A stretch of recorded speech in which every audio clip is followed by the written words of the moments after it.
¿Puede una iglesia estar llena de los dones del Espíritu y aún así ser una iglesia carnal? Esto será uno de los tópicos que estaremos aquí analizando en Estudiemos Juntos.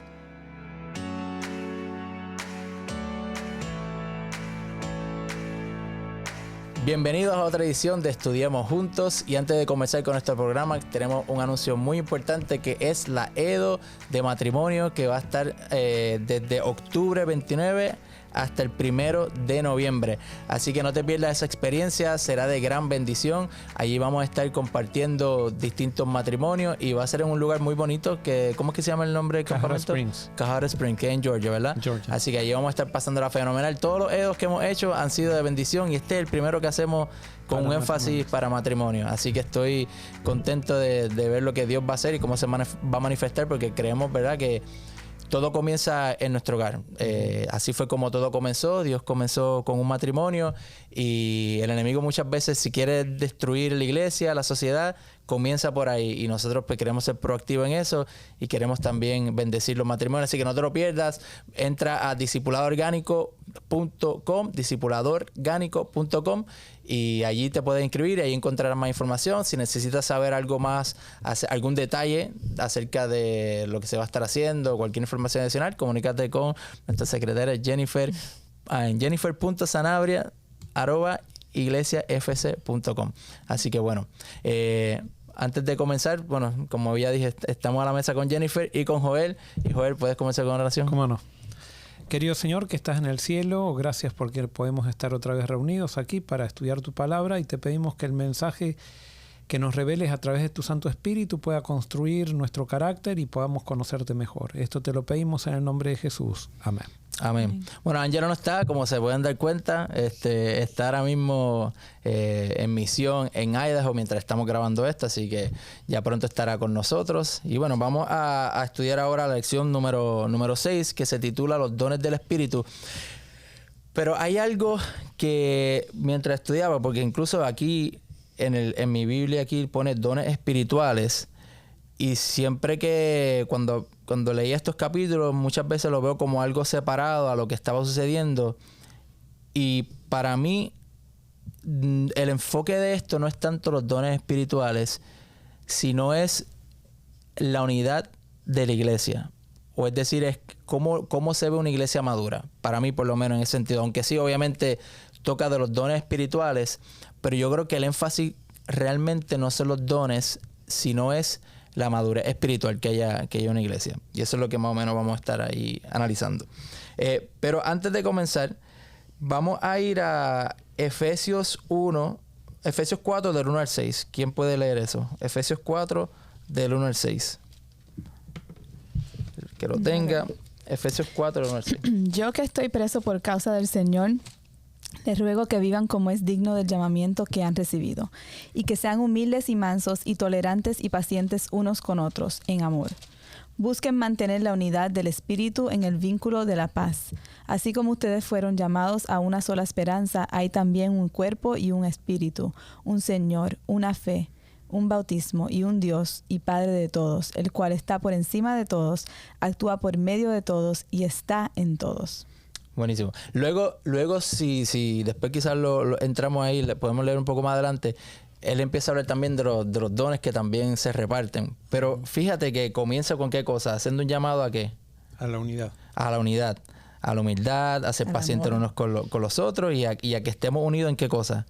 En el espíritu, en el vínculo de la paz. Y luego comienza diciendo que hay un solo espíritu, un solo Señor, un Dios y Padre que está por encima. Dice que ahí estamos viendo la unidad en Dios, y también, como vamos a ver en el capítulo 12, también él habla mucho acerca de eso, como el Espíritu es uno, como el Señor es uno, que luego lo vamos a ver. Así que ahora vamos a ir a Corintios, a 1 Corintios, pero antes de ir al capítulo 12, vamos a ir al primer capítulo. Y vamos a leer el verso número 10. O léete ahí el verso número 10 solamente ahí de 1 Corintios, que ya lo hemos hablado, obviamente lo hemos estudiado, pero quiero que lo tengamos el contexto. Os ruego pues, hermanos, por el nombre de nuestro Señor Jesucristo, que habléis todos una misma cosa, y que no haya entre vosotros divisiones, sino que estéis perfectamente unidos en una misma mente y un mismo parecer. Y bueno, aquí vemos que luego aquí comienza rápido. Pablo en esta carta hablándoles de la unidad. Y entonces es que esta iglesia, como hemos hablado ya anteriormente, estaba dividida en todos los sentidos que podemos hablar aquí, que se pueden entender. Ese era el problema mayor que había en la iglesia de Corintios, que había divisiones. Y yo creo que también no solamente en la iglesia de Corintios, es una de las cosas que podemos ver en distintas iglesias. Curiosamente, en el fin de semana, uno de los pastores que nosotros estuvimos en un retiro espiritual de pastores, y el invitado que llevaron, una de las cosas que decía de esa iglesia que sentía que estaba pasando mucho era la división que hay entre, por ejemplo, aquí en Estados Unidos, que la tensión política que hay entre los dos partidos, entre el que es republicano y el que es demócrata. Y era una cosa así, por ejemplo, tiene gente en la iglesia que dice, yo no sé cómo alguien puede llamarse ser cristiano y ser demócrata. Y el demócrata diciendo, yo no sé cómo alguien puede decir que es cristiano y es republicano. Y esa es una división bien grande. Así que, y así es, hay divisiones por cuánta cosa uno se puede imaginar en la iglesia. Y aquí vemos que el problema y el issue aquí, el problema serio y grave que está pasando aquí en la iglesia, es que hay división, que no está unidad. No vamos a leerlo, pero en Juan 17 vemos la oración de Jesús, que el llamado, la oración que él está haciendo al Padre es ¿qué cosa? Que sean uno, así como tú y yo somos uno, que ellos también sean uno. Y lo brutal de eso que después dice, cuando sean uno, entonces la gente sabrá que tú me enviaste. Es el mejor testimonio que podemos dar. Ahora, una de las cosas que hace Jesús y que hace Pablo también es tratar siempre de hacer énfasis, tanto en Efesios como en Corintios, que la unidad tiene que ver con algo esencial, no tiene que ver con las manifestaciones del Espíritu, sino con algo esencial. El gran problema es que nosotros muchas veces confundimos, a veces son manifestaciones del Espíritu reales y otras veces son las manifestaciones de la religión, y creemos que lo que nos une son las cosas externas, como una creencia, como un don. Entonces todos tienen que tener la misma creencia, todos tienen que hacer la misma misión, todos tienen que hacer... Y eso no genera unidad. O sea, cuando hacemos eso estamos confundidos, porque lo que genera unidad es el espíritu que genera una actitud correcta. Si tenemos toda la actitud correcta, vamos a estar unidos en manifestaciones diferentes. Pero cuando queremos hacer de la manifestación el criterio para determinar quién está y quién no está, nos equivocamos. Y entonces entramos en los mismos problemas que tenían los corintios, y que después también Pablo hace énfasis también en las otras cartas, ¿no? Sí, porque está diciendo en Efesios, cuando estábamos leyendo, que Él actúa por encima de todos, actúa por medio de todos y está en todos. El Espíritu en cada uno de nosotros es lo que nos une y se manifiesta de manera diferente. Por ejemplo, hay personas en las iglesias que tienen la carga de llevar el mensaje de salud a la iglesia, y está muy bien eso. Pero entonces empiezan a hacer tanto énfasis en eso que ellos, por ejemplo, dejaron el azúcar y quieren que todos dejen el azúcar al mismo tiempo, porque ellos lo dejaron, todos tienen que dejar el azúcar, y comienzan a predicar el azúcar y todo lo demás, cuando eso no es. O sea, lo que tenemos que predicar es a Cristo, la unidad del Espíritu, y después el Espíritu a cada uno va llevando de acuerdo al contexto que tiene, de acuerdo al crecimiento que tiene en la fe, y a uno le va poniendo una cosa y a otro otra. Pero no podemos pretender que nuestra experiencia, tratar de que sea la experiencia de todos y evaluar por nuestra experiencia la espiritualidad de los demás, ¿no? Claro. Sí, ¿no? Entonces vamos ahora para que veamos entonces el capítulo 12. Pero antes de entrar al capítulo 12, yo quería mencionar algo que ahora viendo aquí, que lo había anotado acá.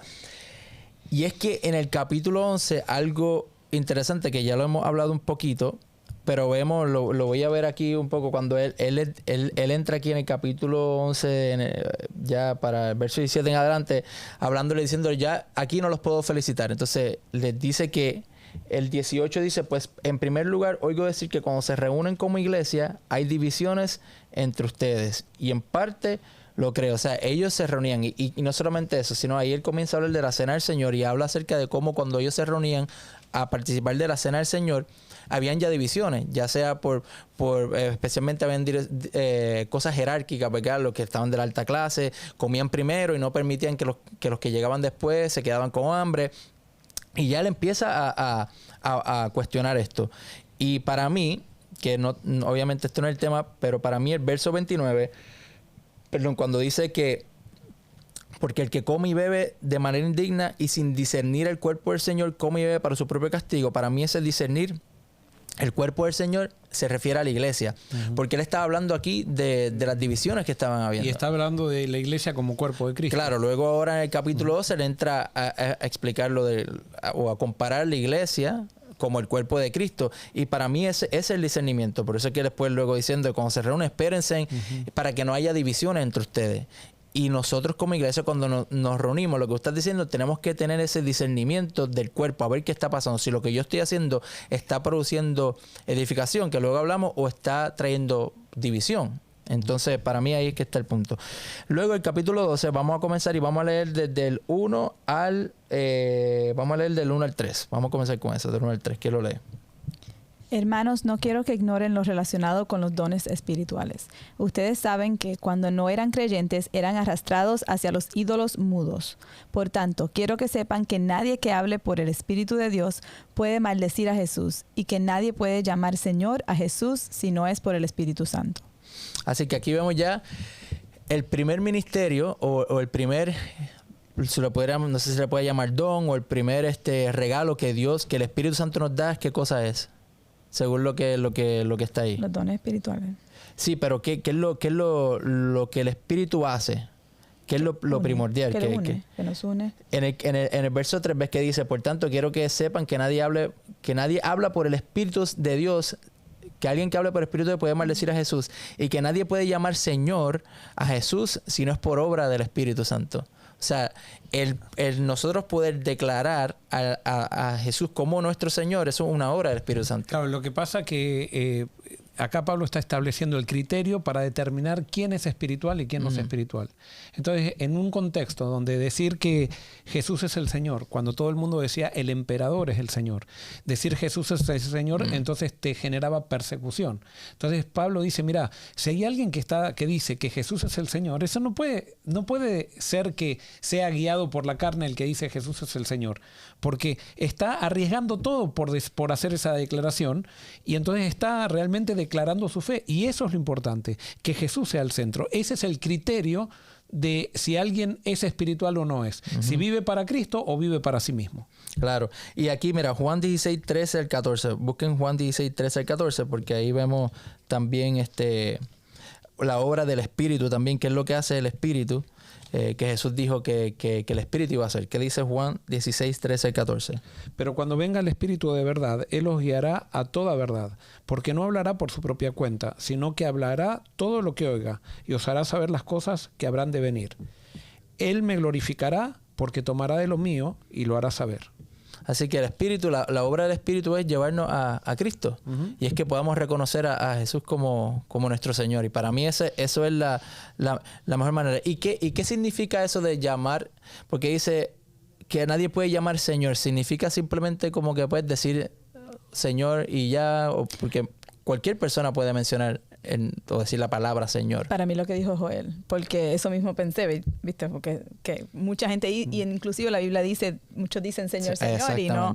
Pero creo que lo que dijo Joel fue lo que me hizo sentido, que es que no era lo normal, no era lo cool, no era lo aceptado decir eso en esos momentos, sino que se notaba que solamente alguien con el Espíritu tenía la capacidad de decir eso, porque no era lo... Correcto, una de las cosas que en el Imperio Romano se enseñaba el culto al imperio.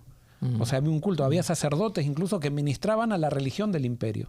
Y entonces, en la religión del imperio, si bien, por ejemplo, en Roma no se la tomaba de esta manera, porque en Roma eran más cuidadosos, eran más educados quizás, o había más luchas de poder, pero en el Asia Menor, donde está esto, al emperador se le decía Señor y se le hacía culto al emperador, se le quemaba incienso al emperador y se lo adoraba. Entonces decir Señor a Jesús era una amenaza contra la religión del imperio, que era la religión, digamos, que decía que traía prosperidad y que los dioses bendecían al imperio, haciéndolo tan grande como era el imperio romano. ¿Y cómo se puede traducir eso a hoy? Que no todo que diga Señor. Yo pienso que con lo mismo que dice después de eso, es los frutos del Espíritu. Okay. Cuando lo que dice está también con el fruto del Espíritu, viene de Dios. Pero si dices una cosa, pero estás mostrando otra cosa, si lo que dice viene con presión, viene con fuerza, no viene con amor, no viene con paciencia, con todo los frutos del Espíritu, entonces hay algo contradictorio ahí. Claro, yo voy a tomar acá, tirar un tema pero me parece que está relacionado con lo que estábamos diciendo. Justamente el imperio no adoraba el imperio en sí no adoraba al emperador, pero sí decían que era el señor del imperio y que tenía la bendición de Dios, y por lo tanto el que estaba en contra del imperio estaba en contra de los dioses. Lo mismo hacemos nosotros con las iglesias. Okay. O sea, muchas veces en las iglesias nos enseñan a adorar a la iglesia y adorar a los dirigentes, no adorarlos, pero a respetar los dirigentes de la iglesia, porque si nosotros no hacemos lo que los dirigentes de la iglesia dicen, entonces estamos en contra de Dios. Y es muy sutil eso, porque parece fidelidad verdadera.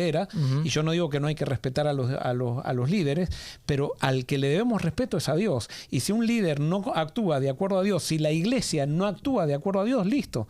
Nuestra fidelidad tiene que ser a Dios, ¿no? Muy bien, sí, y eso es lo que implica el señorío. Es como que el que me gobierna literalmente es el Señor. No es simplemente pues decir que soy cristiano o simplemente declararlo, pero si en tu vida lo que gobierna no es Cristo, o sea, no es el Espíritu siempre te va a llevar a Cristo, pues entonces realmente no estás viviendo como Dios siendo tu Señor, o sea, Jesús siendo tu Señor. Entonces, perdón, es que he visto como padres, ¿no? Cuando alguien es religioso, pero no vive a Cristo en su corazón, el hijo no va a ser una persona que se va a alejar de Dios, porque lo que le está mostrando el padre o la madre, o sea, los padres, lo que le están mostrando le están diciendo, tienes que hacer esto, Dios esto, pero le están mostrando lo opuesto. A veces con cosas graves, a veces con cosas tal vez no tan graves, pero no están mostrando el espíritu, no están viviendo así, están en una actitud negativa siempre, no confían en nada, siempre están preocupados. O sea, le dicen una cosa pero muestran otra. Y eso es el daño que se hace, es huge. Empuja a alguien para querer buscarle a Dios porque dice, ¿qué es esto? Me estás diciendo una cosa y estás mostrándome otra. Un daño huge es un daño grande. Exacto. Gracias. Aquí estamos viendo el don de lengua. Hay una lengua y hay un intérprete. Sí, así que gracias. Estás siguiendo a Pablo. Está bueno. Ok. Bueno, vamos a leer ahora lo próximo, que entonces entra en las manifestaciones espirituales que vemos ahora. Vamos a leer del 4... la diversidad que hay. Vamos a leer del 4 al 13. ¿En dónde? Entonces lo pueden dividir ahí entre ustedes. Del capítulo 12. ¿Primera Corintios? Ajá, 1 Corintios 12. Y vamos a leer ahora del 4 al 13 y se lo pueden dividir ahí entre ustedes dos para que... Ok. ¿Es vos? ¿Empiezo? Sí, empiezo. Voy del 4 al 8. Está bien. Okay. Ahora bien, hay diversidad de dones, pero el Espíritu es el mismo. Hay diversidad de ministerios, pero el Señor es el mismo. Hay diversidad de actividades, pero Dios, que hace todo en todos, es el mismo. Pero la manifestación del Espíritu le es dada a cada uno para provecho. A uno el Espíritu le da palabra de sabiduría, a otro el mismo Espíritu le da palabra de ciencia. A otro fe por el mismo Espíritu, a otro dones de sanidad por el mismo Espíritu, a otro el hacer milagros, a otro profecía, a otro discernimiento de espíritus, a otro diversos géneros de lenguas y a otro interpretación de lenguas. Pero todas estas cosas las hace uno y el mismo Espíritu, repartiendo a cada uno en particular como Él quiere. Así como el cuerpo es uno y tiene muchos miembros, pero todos los miembros del cuerpo, siendo muchos, son un solo cuerpo, así también Cristo. Entonces, mira, llama la atención. Ves que hay distintos dones, pero el Espíritu es el mismo. O sea, el mismo que da ciencia es el mismo que da fe, el mismo que da lo de la sanidad, los milagros, todo lo hace un solo Espíritu que reparte a cada uno. ¿Y esto qué enseña esto? Si viene de un solo Espíritu y hay muchos, ¿qué enseña? ¿Qué es lo que por qué Pablo enfatiza tanto, según lo que ustedes piensan? ¿Por qué enfatiza tanto eso? Que hay distintos dones, pero el Espíritu uno solo. Esa es la unidad. Claro, yo lo que creo es que él no quiere, porque había después, por ejemplo, el don de lenguas, cuando los que tenían el don de lenguas y se manifestaban, decían como que daban a entender como que el que no tenía el don de lenguas no era tan espiritual como ellos. Entonces, Pablo, y después lo aclara también en Gálatas, aunque no lo hace demasiado claro, pero una cosa son los dones y otra cosa es el fruto del Espíritu. O sea, de acuerdo a la Biblia, todos tenemos que tener fruto del Espíritu. O sea, eso, y todos tienen, y el fruto del Espíritu se manifiesta igual en todos. O sea, que es parecernos a Cristo. Pero después los dones no es lo mismo que el fruto. Entonces los dones cada uno tiene de acuerdo como el Espíritu quiere. O sea, y algunos tienen más, otros menos, unos tienen una cosa, otros tienen otra, y está de acuerdo, está determinado por el contexto de la misión y las exigencias de la misión, los dones. Dios da los dones para que podamos cumplir la misión de construir el reino.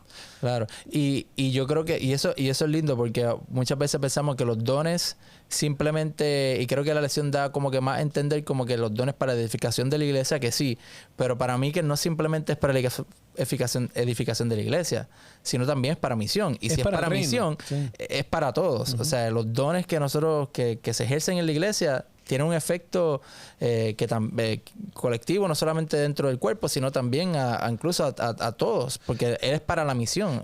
Yo lo que creo es que nosotros didácticamente, los apóstoles, por ejemplo, hablan de la construcción de la iglesia y la misión, pero son una y la misma cosa. Cuando yo estoy construyendo en la iglesia, es porque la iglesia vive por la misión. O sea, no hay una iglesia, la iglesia que no está en misión no es iglesia. O sea, entonces cuando yo estoy construyendo dentro de la iglesia, la estoy construyendo para que sea más poderosa en la misión. O sea, sin misión, la iglesia no existe. Entonces, cuando construimos adentro, estamos construyendo para afuera. Cuando construimos afuera, estamos construyendo para adentro. No hay adentro y afuera. Es todo el reino de Dios. Claro.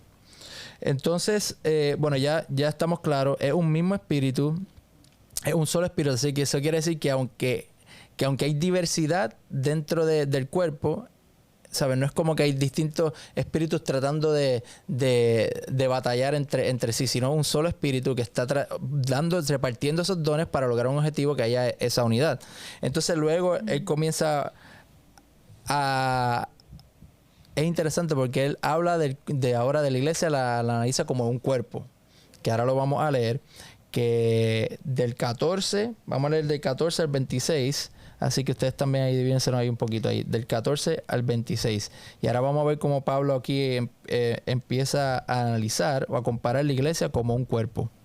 Okay. Además, el cuerpo no está constituido por un solo miembro, sino por muchos. Aun cuando el pie diga, yo no soy mano, así que no soy del cuerpo, no dejará de ser parte del cuerpo. Y aun cuando la oreja diga, yo no soy ojo, así que no soy del cuerpo, tampoco dejará de ser parte del cuerpo. Si todo el cuerpo fuera ojo, ¿dónde estaría el oído? Y si todo fuera oído, ¿dónde estaría el olfato? Pero Dios ha colocado a cada miembro del cuerpo donde mejor le pareció. Porque si todos fueran un solo miembro, ¿dónde estaría el cuerpo? Lo cierto es que son muchos los miembros, pero el cuerpo es uno solo. Ni el ojo puede decir a la mano, no te necesito, ni tampoco la cabeza a los pies, no tengo necesidad de vosotros. Al contrario, los miembros del cuerpo que parecen más débiles son los más necesarios, y aquellos miembros del cuerpo que nos parecen menos dignos, los vestimos más dignamente, y los que en nosotros somos menos decorosos, se tratan con más decoro, porque los que en nosotros son más decorosos no tienen necesidad. Pero Dios ordenó el cuerpo dando más abundante honor al que menos tenía, para que no haya divisiones en el cuerpo, sino que todos los miembros se preocupen los unos por los otros. De manera que si un miembro padece, todos los miembros se duelen con él, y si un miembro recibe honra, todos los miembros se gozan con él. Aquí está bien claro cómo no hay un miembro más importante que el otro. Es necesario. De hecho, me encanta porque habla acerca de cómo es que los más insignificantes, dice aquí, o cómo era que decía, los menos decorosos son los que mejor decoramos. Los que mejor decoramos. Y entonces me gusta, el sentido de esto es para que no haya divisiones. Ves que luego nuevamente repite que todo esto, el no pensar que somos individuos aislados, sino que todos pertenecemos a un mismo cuerpo, vuelve a lo mismo, es la unidad. O sea, todos estos dones que se están dando es como un antídoto para para la división que había en la iglesia. Y nosotros, si nosotros entendemos eso, que todo lo que se nos ha dado, todos los dones que se nos han repartido es para eso, para yo poder bendecir tu vida, para que tú me bendigas a mí también, para que estemos juntos nosotros uniéndonos en todos esos dones que Dios nos ha dado, que el Espíritu nos ha dado. Lo que pasa es que el espíritu carnal, para hacer crecer algo, cuando estamos en el espíritu carnal, para hacer crecer algo, utilizamos la competencia. Eso es lo natural. Claro. Para que crezcan las cosas, competir el uno con el otro, a ver quién hace mejor. Cuando estamos en el reino, la competencia no existe, es la colaboración. La colaboración reemplaza a la competencia y colaboramos los unos con los otros y nos complementamos los unos con los otros. O sea, por eso el reino, si aprendemos a colaborar, puede llegar a superar muchísimo a un sistema que compite consigo mismo. Por ejemplo, yo me acuerdo en el pasado que decían, vamos a ver cuál es la escuela sabática que más ofrendas recoge. Y se ponían blancos. Y a la que más recogía, se le daba un premio al final del trimestre. Y entonces, ¿qué hacían las personas? Estaban compitiendo con la otra escuela sabática y estaban esperando que la otra escuela sabática pierda, le vaya mal para ellos irle bien. Claro. Eso no es espíritu del reino. Y sin embargo, eso se mete desde el Club de Conquistadores, desde la escuela sabática, en las mismas conferencias. A veces estamos en los informes y qué conferencia bautizó más y qué iglesia bautiza más, qué iglesia bautiza menos, quién tiene más diezmos, cuál es la iglesia más importante, la que tiene más diezmos. Entonces, todos esos criterios son carnales y no nos damos cuenta. Alguien puede decir, qué exagerados que son, no estamos viviendo en el cielo todavía, pero es que no, justamente el reino es traer el cielo acá a la tierra y empezar a vivir como en el cielo. Y cuando lo empiezas a vivir realmente es tan hermoso, o sea, es tan rico cuando te das cuenta, primero porque el que está buscando algo que no es lo que Dios le dio, no es su don, nunca vas a estar bien, nunca vas a progresar, nunca te vas a sentir que estás creciendo, siempre vas a sentirte de menos porque estás buscando la plataforma de otra persona, no fue el don que Dios te dio. Pero cuando estás en el don que Dios te dio y te sumas al otro, o sea, realmente Dios empieza a hacer cosas brutales y te quita un peso de encima de algo que nunca Dios te llamó a cargar. Y esto no es una cuestión de entender, porque acá podemos definir todas estas cosas y eso y decir, sí, no hay que competir.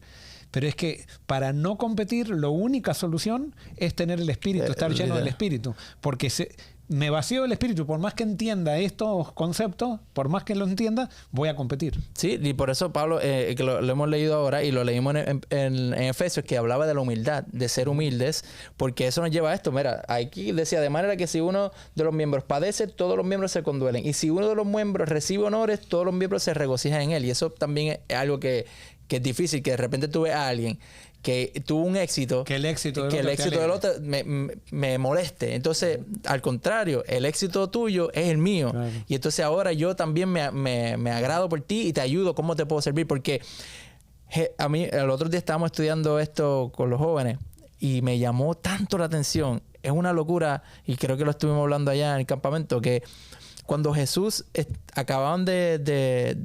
Jesús le acaba de lavar los pies a los discípulos.